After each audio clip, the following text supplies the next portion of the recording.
grosse fierté. Parce que gros n'est pas un gros mot. Avec Brunaël, David, Jennifer et Stéphie. 4e épisode, grossophobie médicale.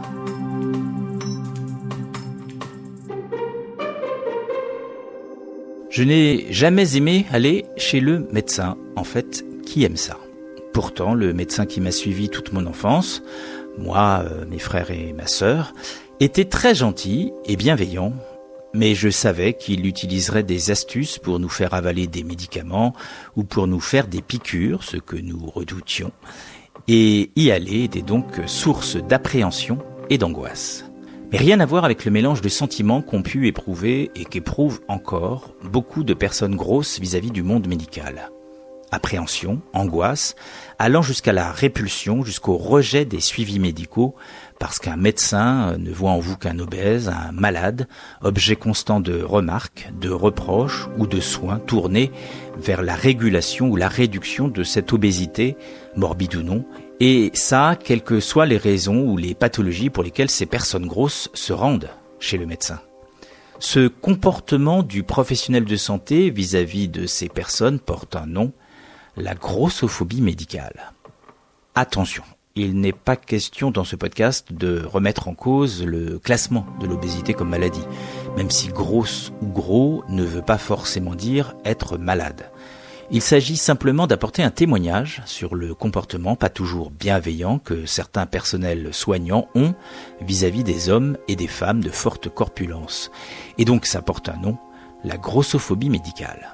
Et Jennifer, Stéphie, Brunaël et David, qui ont accepté de se livrer à moi sur ce sujet délicat, l'ont tous les 4 vécu, provoquant parfois chez eux de grands désarrois, car il en va d'un élément primordial pour eux et pour tout le monde, la santé.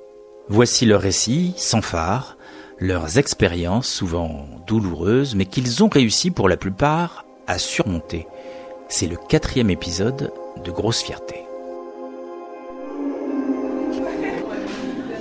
Déjà, lorsqu'on est une personne grosse, il faut savoir qu'avant de commencer quoi que ce soit, lorsqu'on arrive chez le médecin, la première phrase c'est il faudra penser à perdre du poids. David. Sans dire si on vient pour un rhume ou quoi que ce soit, la première phrase c'est il faudra penser à perdre du poids, ou alors est-ce que vous avez pensé à perdre du poids ? Est-ce que vous avez pensé à la chirurgie ? Ça c'est les phrases qu'on entend tout le temps. Alors j'ai un médecin qui m'a dit oui, mais de toute façon, nous, en tant que professionnels de santé, on est obligé de le dire.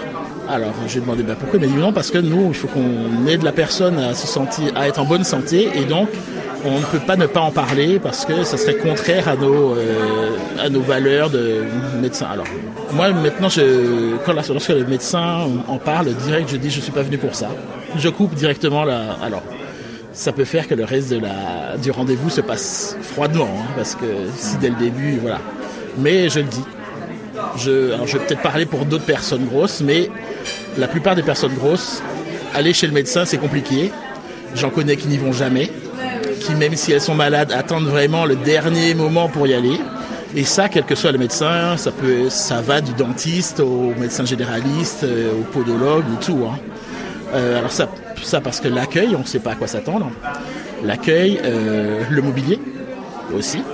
Je sais pas, il y a pas très longtemps, je suis allé voir un médecin du travail, et on m'a pas pris ma tension parce que les brassards étaient pas assez grands, par exemple. Donc résultat, on n'a pas pris ma tension. Est-ce qu'il y a l'appréhension aussi de se dire que forcément, comme on voit comme quelqu'un de malade, tout est faussé, quoi. C'est-à-dire que si on a mal aux pieds, c'est parce qu'on est gros. Si on a mal au ventre, au lieu de chercher la cause tout de suite, c'est tout de suite la cause de la corpulence qui va être, ou du poids qui va être mise en avant. Est-ce qu'il y a cette appréhension-là aussi ? Oui, bien sûr, parce que même si on sait que c'est pas ça, mais on sait que le médecin va nous dire, la première chose qu'il va nous dire, c'est ça, c'est oui, mais perdez du poids et revenez nous voir. Et donc ça, peu importe le problème qu'on a au pied, une articulation, c'est, oui, il faut perdre du poids, c'est normal. Je l'ai même entendu chez un dermato, donc qui m'a dit, oui, mais si vous perdez du poids, c'était pour un bouton que j'avais un peu suspect, et qui m'a dit non mais si vous perdez du poids, ça va s'arranger. Alors, moi je comprenais pas en quoi ça allait s'arranger, mais donc bon, j'ai préféré partir. Donc ça va loin. Et tu parlais de lieux fat friendly. Est-ce que du coup il y a aussi une map des médecins qui est recommandée pour effectivement les personnes grosses qui voudraient ne pas subir ça, quoi? Oui, en fait l'association Gras Politique, ils ont une liste des médecins fat friendly, donc qui accueillent et qui sont bienveillants pour les personnes grosses, toutes sortes de professionnels de santé. Et il y a aussi une liste noire. L'inverse, oui, avec... alors bon, évidemment, il y a plein de médecins qui se sont insurgés contre cette liste noire, etc., mais elle existe. Et il y a aussi cette liste de médecins bienveillants, voilà. Et moi, j'ai un médecin qui est gros. Donc, du coup, quand je suis allé le voir, je ne savais pas qu'il était gros. C'est en arrivant que je l'ai vu, et je me suis dit, au moins, j'aurais pas ce truc-là... Lorsque j'irai le voir, je serai vraiment ausculté comme une personne normale, entre guillemets. Forcément, les médecins, par exemple, gros, sont bienveillants, forcément, vis-à-vis des patients. Alors, forcément bienveillants, je ne sais pas, mais en tout cas, ils ne mettent pas le poids en avant pour n'importe quelle raison médicale dès le début, en tout cas. Alors, évidemment, ils le prennent en compte, puisque forcément, si j'arrive parce que j'ai mal à la cheville, ils prennent en compte le fait que je fasse plus de 120 kilos, ça joue évidemment. Mais ils ne disent pas directement, c'est ça. Voilà.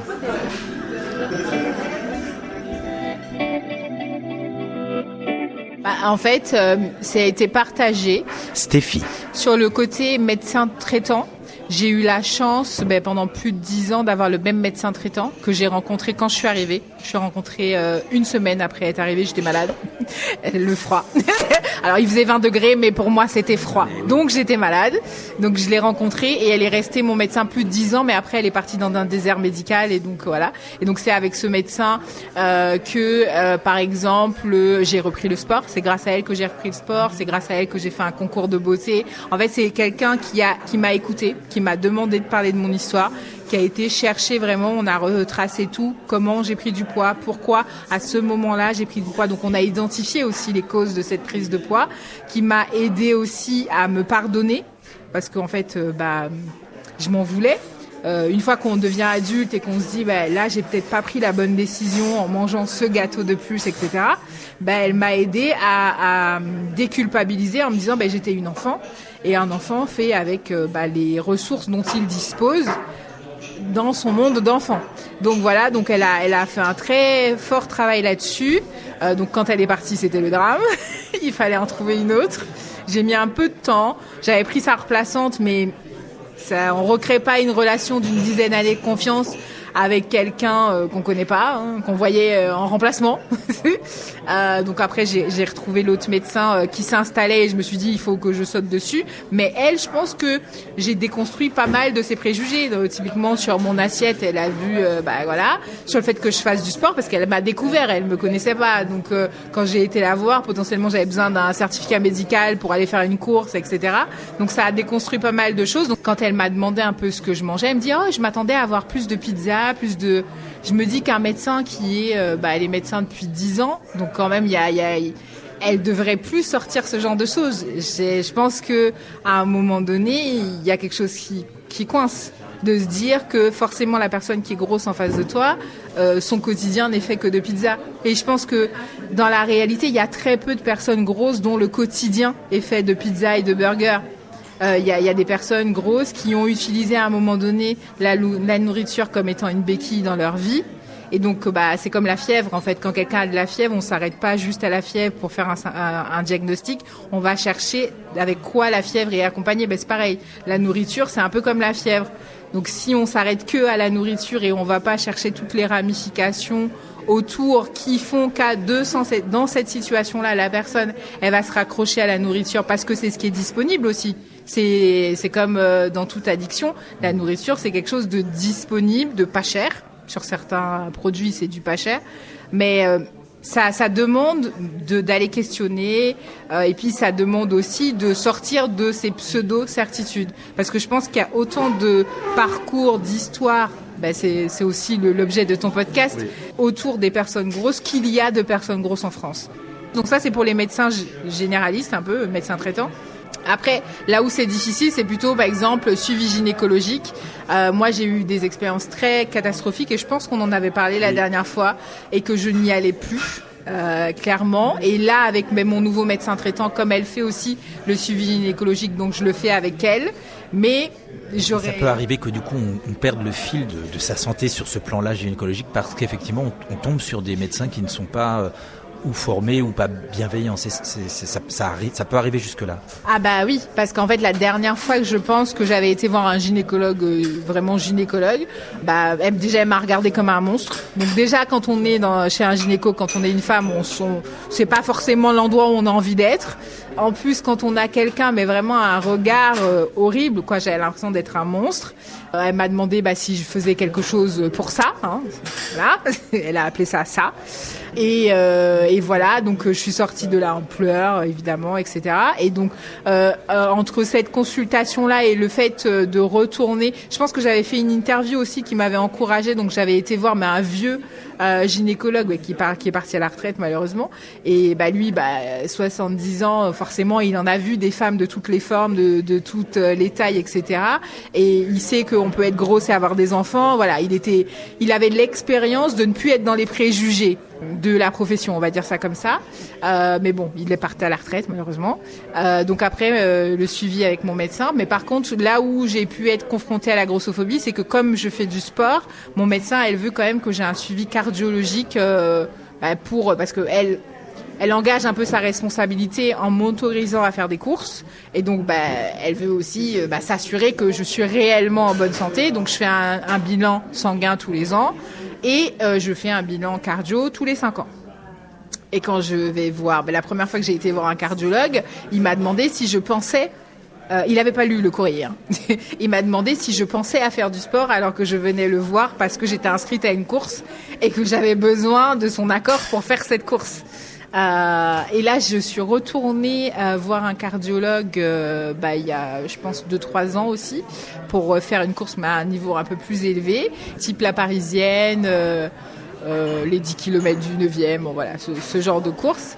Et il était un peu partagé, donc il m'a rien trouvé, il m'a fait un électrocardiogramme, il n'a rien trouvé, mais il me disait par rapport au cholestérol et tout, c'est bizarre si vous faites du sport que ça diminue pas, machin, mais il me dit continuez quand même à faire du sport, mais il s'attendait pas, il me dit ah ouais vous faites quand même, parce qu'en fait ils font toujours l'examen et puis après ils lisent le courrier, alors que le courrier est censé introduire l'examen qui va être fait.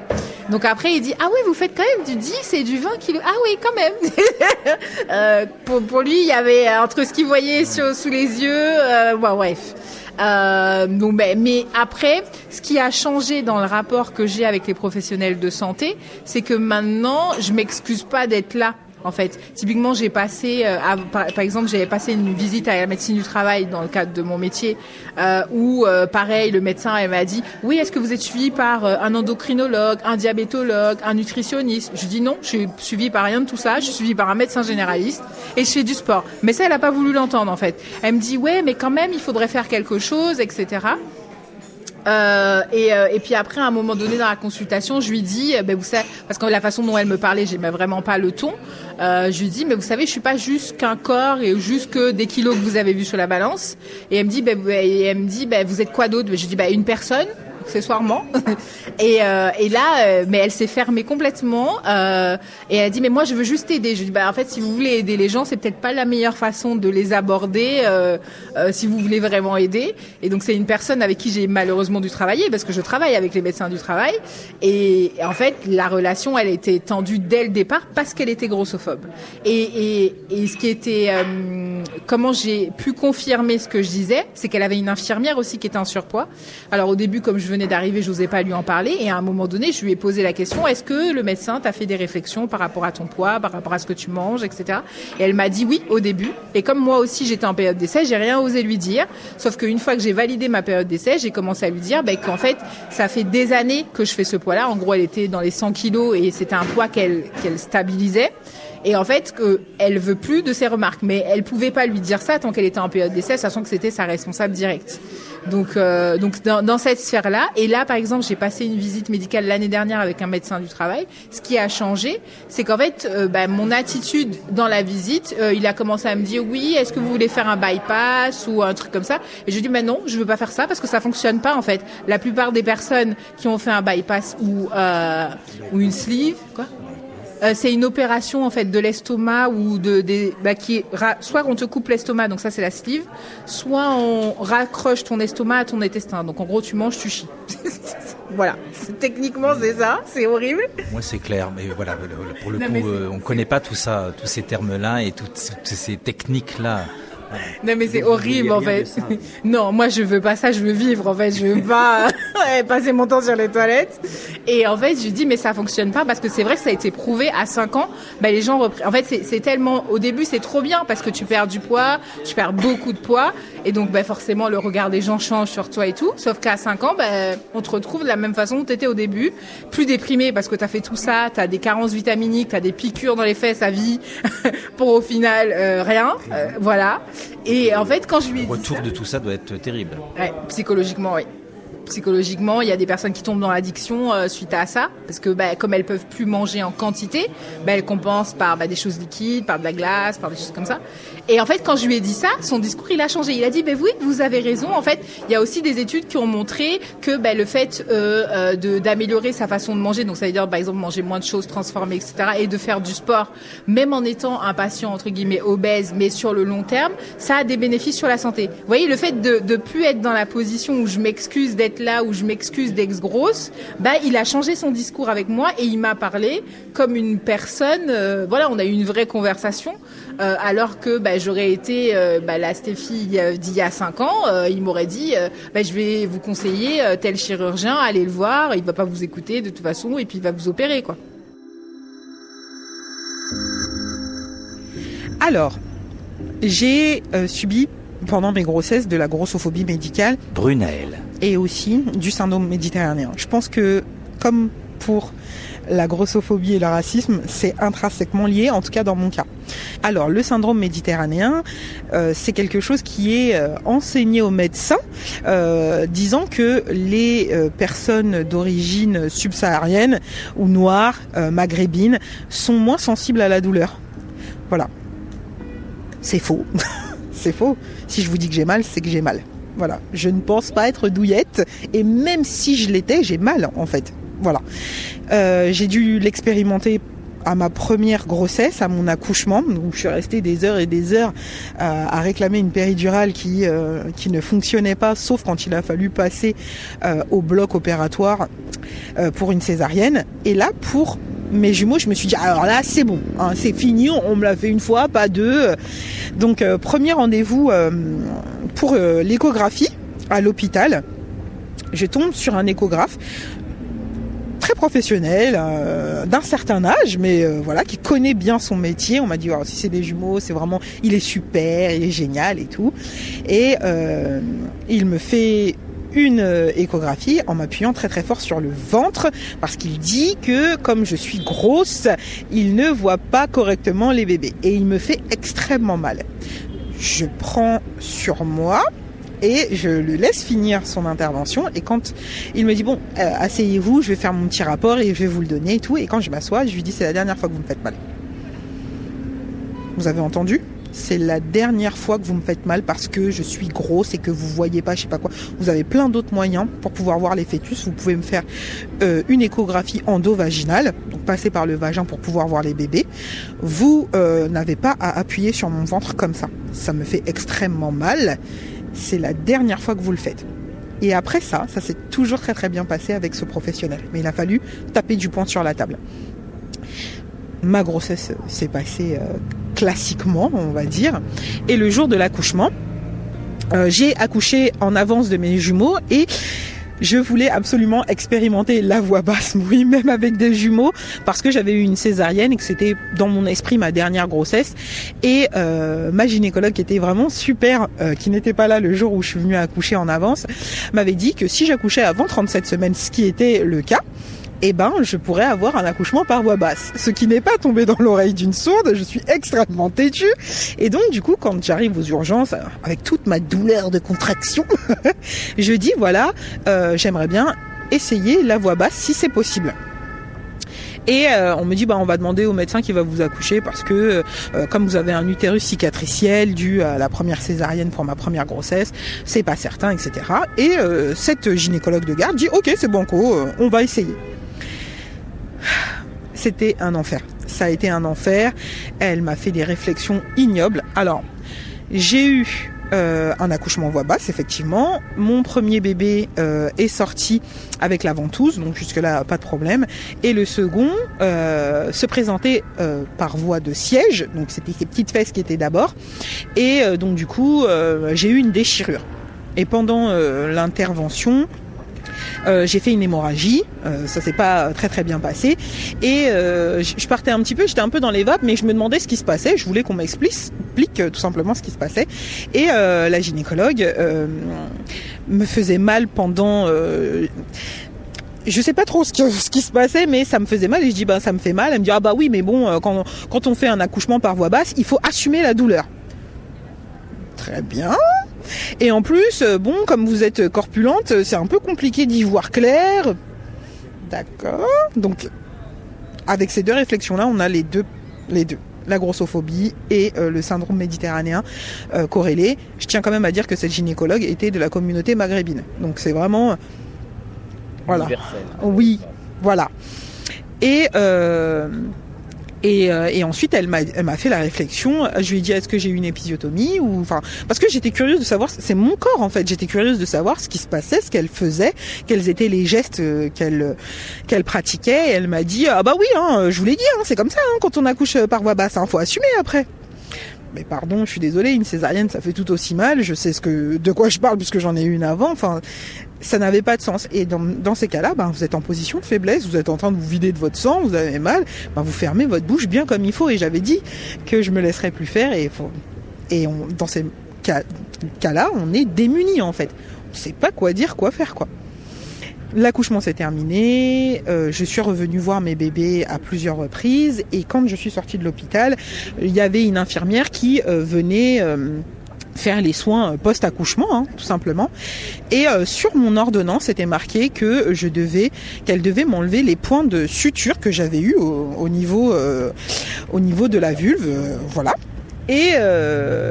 Et donc elle a essayé, elle m'a dit, vous êtes sûre, c'est bizarre quand même parce que normalement à ce niveau-là c'est des points résorbables. Elle a essayé de les enlever. J'ai hurlé à la mort comme c'est pas possible. Elle m'a dit, moi je vous touche plus, c'est horrible, je veux pas vous faire mal, faut aller aux urgences. Et comme j'allais tous les jours à l'hôpital pour voir mes bébés, je suis passée par les urgences gynécologiques. Et j'ai été reçue par une infirmière ou une sage-femme, je ne sais même plus. Je lui ai dit que j'avais extrêmement mal, que sur mon ordonnance c'était marqué qu'on devait m'enlever mes points. Et elle a été extrêmement désagréable. Elle a tiré, elle a appuyé dessus, alors que je lui disais que ça me faisait mal. Je sais pas. C'est inconcevable de s'entêter comme ça à faire mal aux gens, alors qu'ils vous disent. Je pleurais quoi. Et au final, elle a été voir du coup un autre médecin qui était de garde et qui cette fois-ci a été vraiment d'une douceur extrême et extrêmement bienveillant et gentil. Ils m'ont anesthésié localement la zone pour pouvoir regarder correctement et intervenir. Et en fait, il s'avère qu'ils se sont trompés dans l'ordonnance, qu'effectivement les points n'auraient pas dû être enlevés et qu'ils avaient fait une ordonnance. Ils m'avaient donné une ordonnance pour une césarienne, alors que j'avais accouché par voie basse et ils n'avaient pas fait correctement leur travail. En gros, voilà. Mais quelle souffrance. Quelle souffrance. C'est une expérience, des expériences, à des moments particuliers que sont les grossesses et les accouchements. Vous avez eu aussi ces rapports-là avec des médecins, le médecin généraliste par exemple? Oh oui. Si je vais chez le médecin et que je dis que j'ai mal à la cheville, on va me dire oui, il faut perdre du poids. Voilà. C'est quoi le rapport ? J'ai mal à la cheville. Est-ce qu'on peut regarder ce qui va pas sur ma cheville avant de me dire de perdre du poids ? Voilà. C'est des choses qui arrivent souvent et donc du coup, je l'avoue, je suis pas très fan d'aller chez le médecin. Voilà. J'y vais que quand je n'ai pas le choix. quand vraiment je suis au bord de la douleur et que vraiment je peux pas faire autrement. Sinon, c'est vrai que j'évite de manière générale d'aller chez le médecin. Mais je sais que je suis pas la seule femme noire qui n'aime pas aller chez le médecin, les noirs et les femmes grosses de manière générale, parce que déjà quand on est grosse, on va nous dire qu'il faut perdre du poids à tout bout de champ. N'importe quoi. Et la communauté noire a un passif aussi très particulier avec la médecine, et ce qui fait qu'on n'a pas vraiment confiance et on n'y va pas. Je pense à mon grand-père notamment qui est décédé d'une péritonite. Il avait l'appendicite et il n'a jamais voulu aller chez le médecin. Pourtant ma mère, ses frères et sœurs ont essayé et puis il est mort bêtement comme ça.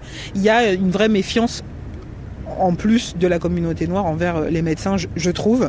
Voilà.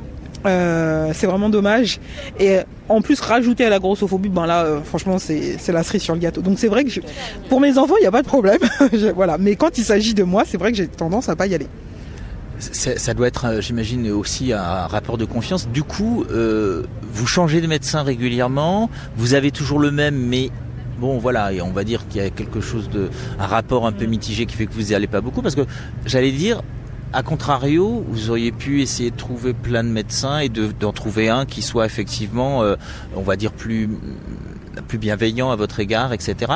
C'est pas monnaie courante, en tout cas dans votre expérience à vous?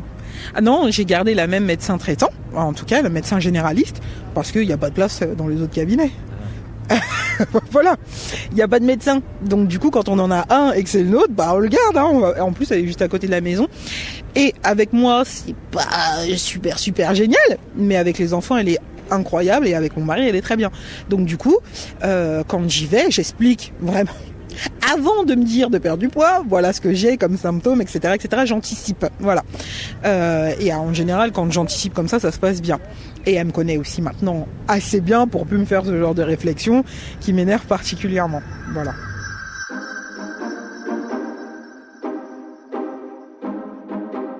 Oui, j'ai eu des rencontres vraiment pas faciles avec le corps médical. Jennifer.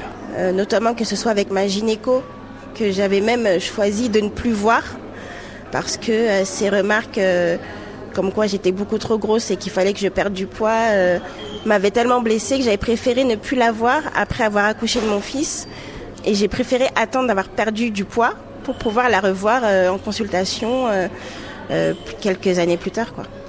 Elle vous a accablé, en fait. Elle vous culpabilisait comment? Je culpabilisais forcément en me faisant toujours du bien, en mangeant, en me réconfortant derrière la nourriture. Ces remarques n'étaient vraiment pas faciles, en fait. C'était quand j'étais enceinte, consultation après consultation, c'était il faudrait quand même penser à faire attention, n'arrêtez pas le sport. Pourquoi vous arrêtez le sport? Vous êtes enceinte, ça vous empêche pas de bouger. Faites du sport, allez marcher, arrêtez de manger. Le mois prochain, quand je vous revois, vous prenez pas de poids, surtout vous perdez même du poids. Et je sais qu'à un moment donné, il m'était même arrivé de lui mentir quand elle me demandait de me peser. Elle regardait pas forcément le poids qu'il y avait sur la balance. Il m'est arrivé de mentir, de donner 10 kilos de moins que ce qu'il y avait sur la balance. C'était il y a 10 ans, votre fils a 10 ans aujourd'hui. Et est-ce que vous avez l'impression, depuis vous avez, j'imagine, eu d'autres consultations pour d'autres questions, est-ce que ça continue? Est-ce qu'il y a encore, ou est-ce que maintenant vous avez choisi, vous en êtes au point où vous choisissez vos praticiens pour éviter ça?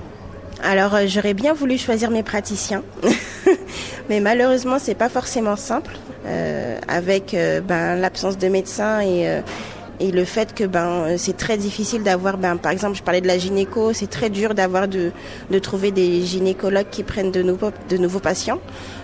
Donc j'ai toujours la même gynéco. Celle dont vous parliez tout à l'heure. Oui, j'ai toujours la même. Vous avez réussi à lui dire quand même à un moment donné qu'il fallait arrêter cette espèce d'accablement à tout va, quoi. Vous avez réussi à un moment le formuler auprès d'elle? Non, pas spécialement. J'y ai pas réussi. J'ai juste attendu que mon fils soit un peu plus grand, que moi j'ai perdu un peu plus de poids pour pouvoir aller la voir et lui dire, vous voyez, par rapport à la dernière fois, j'ai quand même perdu du poids, quoi. Donc là, en l'occurrence, il y a presque une forme d'oppression aussi parce que il y a pas le choix, quoi. Encore une fois. Mais dans son attitude, 10 ans après, voilà, c'est toujours cette espèce d'obsession. Poids égale forcément bonne santé, alors qu'on peut avoir du poids et être en bonne santé aussi. Et ça, voilà, c'est difficile pour vous à le formuler. En fait, c'est un docteur qui est de l'ancienne école.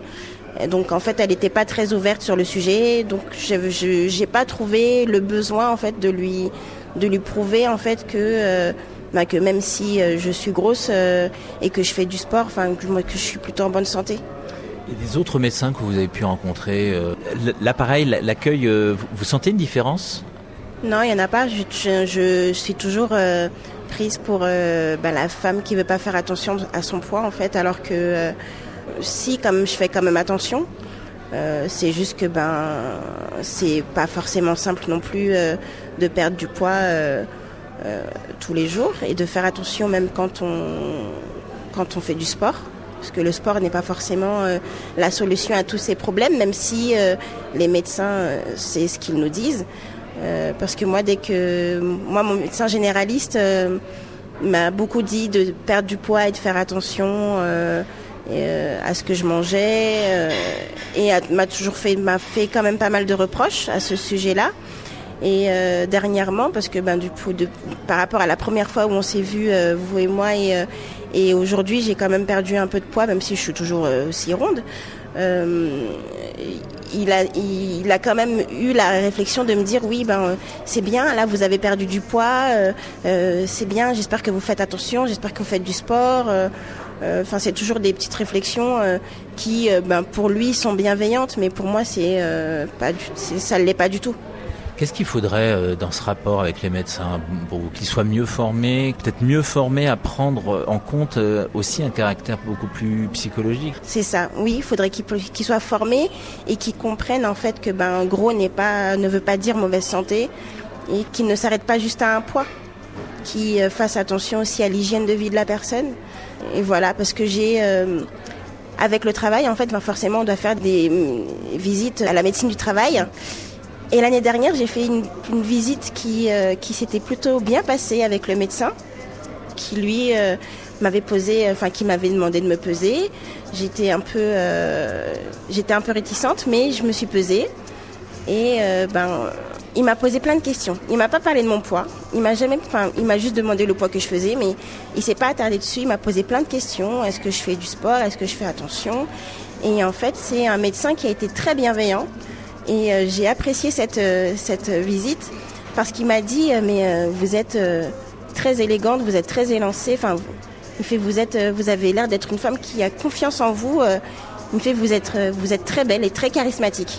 Et franchement cette visite m'a réconfortée avec le corps médical, parce que je me suis dit enfin un médecin qui s'arrête pas à mon poids et qui va plutôt entre guillemets faire connaissance avec la personne que je suis.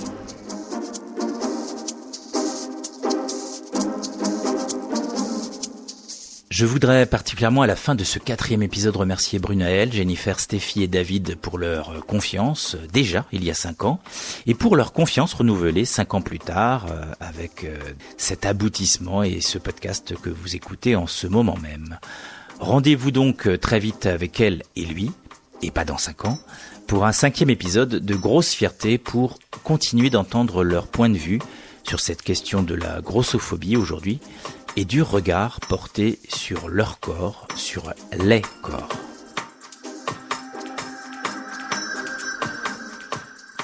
Grosse Fierté, un podcast du pôle Outre-mer La Première de France Télévisions, écrit et réalisé par Patrice Elidi-Kozak, musique composée et mixée par Azraël.